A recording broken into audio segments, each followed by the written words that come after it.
প্রশ্ন বিচিত্রা চ্যানেলে তোমাদের সকলকে স্বাগতম জানাই। আশা করি তোমরা সকলে ভালো আছো। আজকে এই ভিডিওর মাধ্যমে আমরা পড়ব ক্লাস 4-এর প্রথম পর্যায়ক্রমিক মূল্যায়নের জন্য গণিতের 9 নম্বর প্রশ্নপত্র। এটা তোমরা রায়ান মার্টিন প্রশ্ন বিচিত্রা 2026-এর 142 নম্বর পাতায় পেয়ে যাবে। দেখো, একের দাগের অঙ্কটা কি বলেছে, যে সঠিক উত্তরটি বেছে লিখতে বলেছে। 2345 সংখ্যাটিতে 3-এর স্থানীয় মান কত? তো 3 একে কত পজিশনে আছে দেখতে হবে। দেখো, একক, দশক, শতক, তার মানে হচ্ছে 3 নম্বর পজিশনে আছে। তার মানে 100 দিয়ে গুণ হবে, 3 গুণিত 100 300, তাহলে এইটা হয়ে যাবে অ্যান্সার।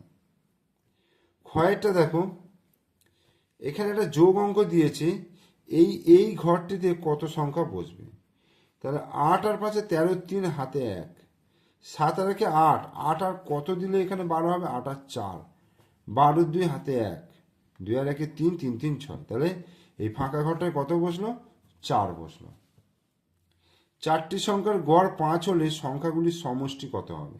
চারটি সংখ্যার গড় যদি 5 হয় তাহলে সংখ্যাগুলির সমষ্টি হবে 4 গুণিত 5, 4 5 20। কোন বছরটির দিন সংখ্যা 366? কোন বছরটির দিন সংখ্যা?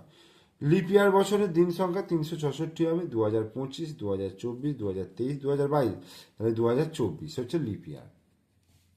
শূন্যস্থান পূরণ করো। সন্ধ্যে 7টা বেজে 30 মিনিটকে 24 ঘন্টার ঘড়িতে প্রকাশ করলে কটা বাজবে?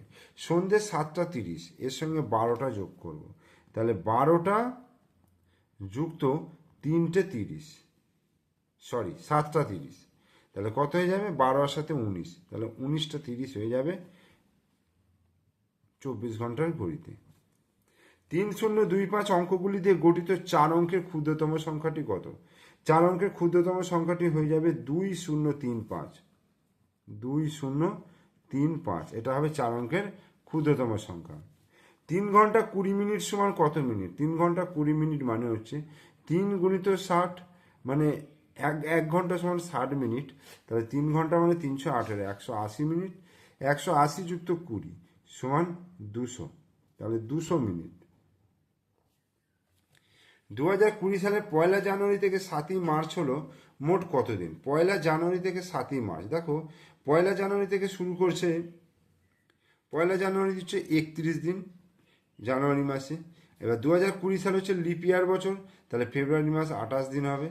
তার সঙ্গে 7 মার্চ, এখানে 7 মার্চের বদলে 6 নেবো, 1 কম নেবো, ঠিক আছে। তাহলে 8 আর 1 9, 9 10, 15 5 হাতে 1, 3 আর 1 4, 5 6 65, তাহলে মোট হয়ে গেল কত দিন? 65 দিন। সরি, আমার একটু ভুল হচ্ছে, যেহেতু লিপ ইয়ার বছর এটা 29 দিন হবে, ঠিক আছে, 28 দিনে 29 দিন, তার মানে 66 দিন হচ্ছে, 66 দিন। এবার 3-এর দাগের বলছে সত্য এবং মিথ্যা যাচাই করো। 125 দিন সমান 4 মাস 5 দিন। 4 মাস মানে কত? 30 গুণিত 4, মানে 4 3 12, মানে 30কে 4 দিয়ে গুণ করলে 4 3 12, 120, আর সেখানে 5 যোগ করলে 125 দিন, তার মানে এখানে 125 দিন সমান 4 মাস 5 দিন, তার মানে এটা হচ্ছে সত্য। 0 8 9 4 হলো একটি 4 অঙ্কের সংখ্যা, না, এটা 3 অঙ্কের সংখ্যা, যেহেতু শূন্যটা প্রথমে রয়েছে, তাহলে এটা হচ্ছে মিথ্যা। 15টা 30 মানে দুপুর 3টে 30 মিনিট, দুপুর 3টে 30 মিনিট, 3টে 30 মানে তোমার এর সঙ্গে 12 যদি যোগ করে, 12 13 14 15, 15টা 30, দুপুর নয়, এটাকে বলা হচ্ছে বিকেল, ঠিক আছে, এটা কথাটা বিকেল 3টে 30 হবে, তাহলে বিকেল 3টে 30 হলে আমি এটা বলতে পারবো সত্য। আর 300 গুণিত 4, দেখো 3 4 12, 1200 0 0, এটা হচ্ছে সত্য। 4-এর দেখা বলছে স্থানীয় মানে বিশ্লেষণ করে গুণ করতে বলেছে। 415 গুণিত 8, 415 গুণিত 8, এটাকে স্থানীয় মানে বিশ্লেষণ করে গুণ করতে হবে। 415 গুণিত 8, তো এটাকে যদি আমি 415টাকে ভাঙি, দেখো 400 যুক্ত 10 যুক্ত 5, আগে একে আমি 8 দিয়ে গুণ করব। এই প্রথমে 400কে আমি 8 দিয়ে গুণ করব, কত হবে? 4 8 32 0 0, এরপরে 10কে আমি 8 দিয়ে গুণ করব, 8 10 80, তারপরে 5কে 8 দিয়ে গুণ করব, 5 8 40, তাহলে 3200, এখানে 80, এখানে 40, যোগ করলাম, শূন্য, 8 আর 4 12, 2 হাতে 1, 2 আর 1 3, 3, তাহলে 3320 হয়ে গেল গুণফলটা। এরপরে দেখো বলেছে ছোট থেকে বড় সাজাও। 3020, 3200, 3102, 3012। তাহলে সব থেকে ছোট সংখ্যা হচ্ছে এখানে 3012, লেস দেন, তারপরে কত 3020, লেস দেন 3102, লেস দেন 3200। ওকে, এবার 5-এর দাগের অঙ্কগুলো দেখো, অঙ্কগুলির সমাধান করতে বলেছে। তোমার দিদির বয়স 10 বছর 6 মাস 21 দিন আর তোমার বয়স 8 বছর 4 মাস 20 দিন হলে তোমাদের দুজনের মোট বয়স কত। যেহেতু দুজনের মোট বয়স বার করতে বলেছে, তাহলে কি করতে হবে, যোগ করতে হবে। তাহলে দেখো যোগটা করছি। 5-এর দাগের কয়েকটা 10 বছর 6 মাস 21 দিন, ঠিক আছে, 10 বছর 6 মাস 21 দিন, আর হচ্ছে 8 বছর 4 মাস 20 দিন, যোগ করছি।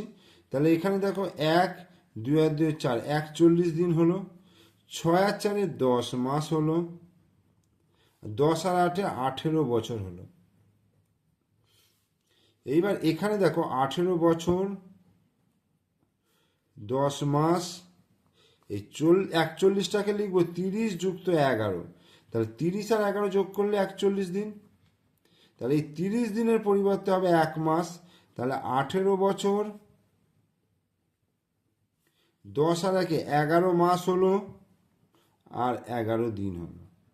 তাহলে দুজনের মোট হয়ে গেল 18 বছর 11 মাস 11 দিন। ক্ষয়েরটা বলছে তুমি দোকান থেকে 150 টাকা দামের 35টি পেন্সিল বক্স, 220 টাকা দামের 15টি পেন্সিলের বাক্স কিনলে, তোমার মোট কত খরচ হলো। তাহলে 150 টাকা দামের 35টা পেন্সিল বক্স, ঠিক আছে, তাহলে 150 টাকা দামের 35টা পেন্সিল বক্স মানে এটা গুণ করতে হবে। 5 0 0, 5 5 25, 5 হাতে 2, 5 1 5 আর 2 7, 3 0 0, 3 5 15, 5 হাতে 1, 3 1 3 4, তাহলে 0 5, 7 5 12, 2 হাতে 1, 4 1 5। তাহলে এইটা তোমার হয়ে গেল পেন্সিল বাক্সের দাম। আর একটা কথা রয়েছে, পেন্সিলের বাক্স কিনলে 15টি রং পেন্সিলের বাক্স, তার মানে 220 গুণিত 15, তাহলে 5 0 0, 5 2 10 0 হাতে 1, 5 2 10 আর 1 11। আর একটা হচ্ছে 1 0 0, 1 2 2, 1 2 2, তাহলে এটা যদি যোগ করি 0 0, 2 আর 1 3, 2 আর 1 3, 3300। তাহলে এবার মোট কত খরচ হচ্ছে, 5250 আর 3300 টাকা মোট খরচ হচ্ছে। 0 5, 3 আর 2 5, 5 আর 3 8, তাহলে 8550 টাকা মোট খরচ হয়েছে, ঠিক আছে।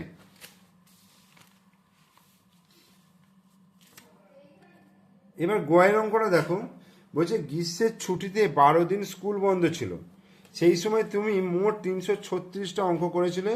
পুজোর ছুটিতে 15 দিন স্কুল ছুটি ছিল, সেই সময় তুমি মোট 375টি অঙ্ক করেছিলে। কোন ছুটিতে তুমি প্রতিদিন বেশি অঙ্ক কষেছো এবং কতগুলো বেশি। তাহলে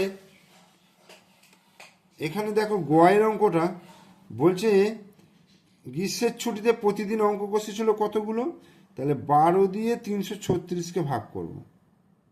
12 দুগুণে 24, 9, এটা 6, 8 12 96।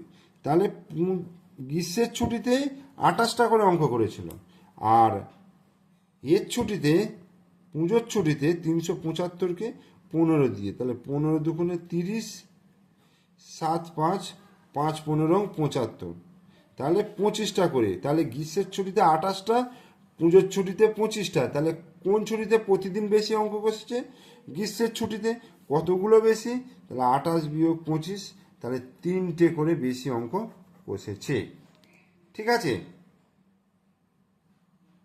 তাহলে এখানেই 9 নম্বর প্রশ্নপত্রটা শেষ হলো। ভিডিও ভালো লাগলে লাইক করবে, কমেন্টস করবে, বন্ধুদেরকে শেয়ার করবে।